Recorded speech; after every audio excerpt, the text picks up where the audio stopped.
ब्रह्मपुर संस्कृति भवन ठारे सप्तम राज्यस्तरीय तथा 33तम दक्षिण ओडिशा नाटक महोत्सव उद्यापित। शेष संध्यारे सौजन्यमूलक नाटक सठिक विचार मन मोहिला।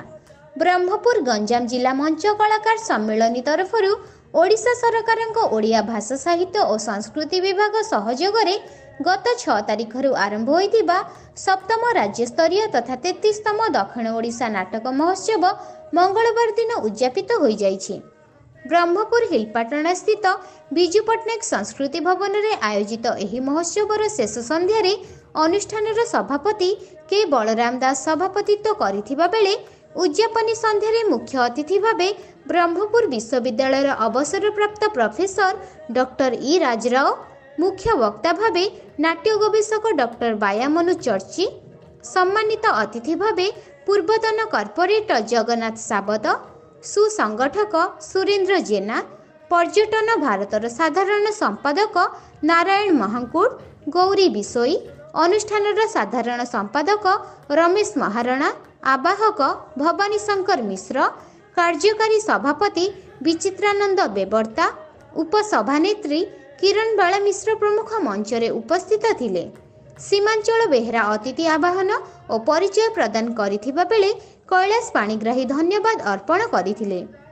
महोत्सवर उद्यापनी दिवस रे आयोजक गंजाम जिला मंच कलाकार सम्मेलनी अनुष्ठान तरफरु प्रयोजित एवं सुरला श्री नरसिंह नाट्य संसद कलाकारंक द्वारा सीमांत नटराज डॉक्टर तिरुपति साहू रचित और निर्देशित नाटक सठिक विचार उपस्थित दर्शकों मन मोहिथिला। नाटक रे रमेश चंद्र स्वाई संगीत निर्देशना देथिबा बेले डॉक्टर तिरुपति साहू, युधिष्ठिर भंज सामंत, सुभाष साहू, प्रदीप साहू, नलिनीकांत गौड़, गंगाधर पाणिग्राही, चांदमामा और रजनी प्रमुख कलाकार अभिनय करिथिले। शेष संध्यारे वरिष्ठ नाट्यकार निर्देशक एन रामबाबू, लारा लरेन मिश्र एवं सुकांती पात्र को संबर्धित करा जायथिला। अन्यमानक मध्यरे अभ्यर्थना कमिटी अध्यक्ष राजगोपाल पाढ़ी, कान्हू चौधरी, लोकनाथ कानुनगो, संतोष राउल, कृष्णचंद्र सेठी, प्रशांत महाराणा, नवीन होता प्रमुखों सह अनुष्ठानर अधिकांश सभ्य उपस्थित थिले। रंगारंग कार्यक्रम मध्यरे अतिथिंक गहणरे पुरस्कार वितरण करा जायथिला। नाटक महोत्सवर शेष दिन गोटिए सफल नाटक हेबो किपरि विषय संबलित आलोचना चक्र अनुष्ठित होइथिला। ब्रह्मपुर सुनील विश्वास का रिपोर्ट, क्रांतिधारा प्लस। मु श्रीमती सारा लरेन मिश्र ब्रह्मपुर रहे। आपन जे सप्तम राज्य स्तरीय नाटक रे संबर्धना करा गला से विषय कोन कहबे? कहबको गले एई ब्रह्मपुर जेतबे मो पढ़ा क्षेत्र रे स्कूल जीवन रु कॉलेज जीवन रे सब किछि क्षेत्र रे मु उल्लेखनीय अवदान मोर रही। लिखिबारे, बतकुतारे, गीत गाइबारे, नाटक अभिनय रे इवेन फड़ा क्षेत्र रे मु सब बेले प्रथम स्थान अधिकार करि आसी। तस संगे संगे संघर्षमय जीवन थाई मध्य प्रत्येक नारीर एक कर्तव्य थाए समाज प्रति। तेणुक जितेबले 1949 महाबात्या समय जीवन उत्सर्ग करी लोकों पाखे पहुँची मु साहाय्य करती। तत्संगे संगे फणी फाइलिन एपरी कि 2020 और 21 जो भयंकर महामारी कोरोना समय लोकों सहित पाखक जाई अनाथ असहाय लोकों पाखे मुझे आवश्यक जिनस जगाई पारी। मु निजक धन्य मन करी कहीं ना मु क्या अपेक्षा करे ना।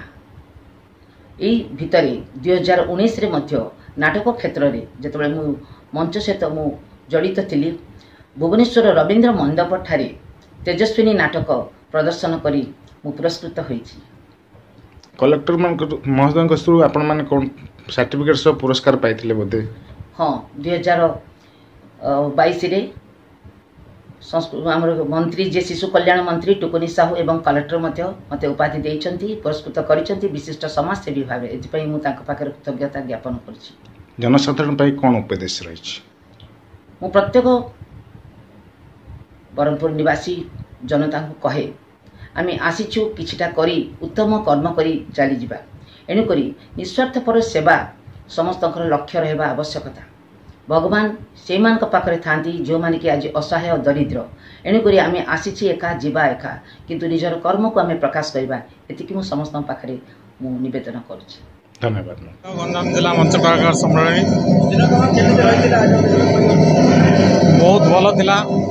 ए मास 3 तारिख ठारू आज 9 तारिख पर्यंत 7 दिन व्यापी आमर नाटक महोत्सव ये अनुष्ठित होती एवं प्रतिदिन भरपूर दर्शक ये नाटक उपभोग करमर दक्षिण ओडिशार 2टी दल एवं अवशिष्ट ओडिशार 4 दल जोगदे नाटक उत्सव साफल्यमंडित कर। धन्यवाद।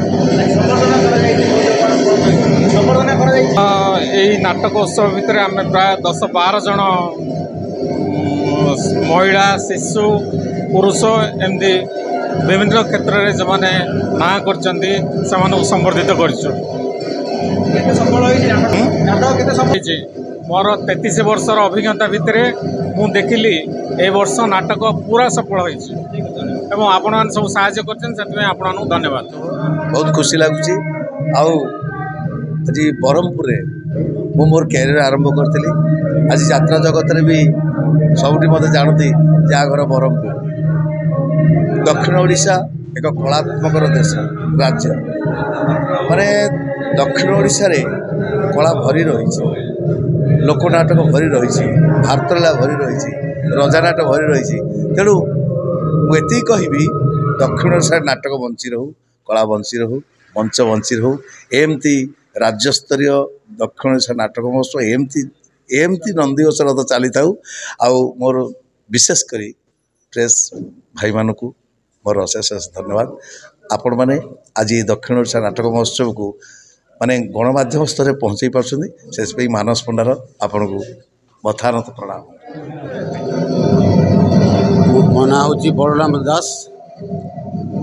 आओ दक्षिण ओडिशा नाटक महोत्सव आम कर मिसी गंजाम जिला मंच कलाकार सम्मेलन सभापति अच्छी 20 वर्ष है।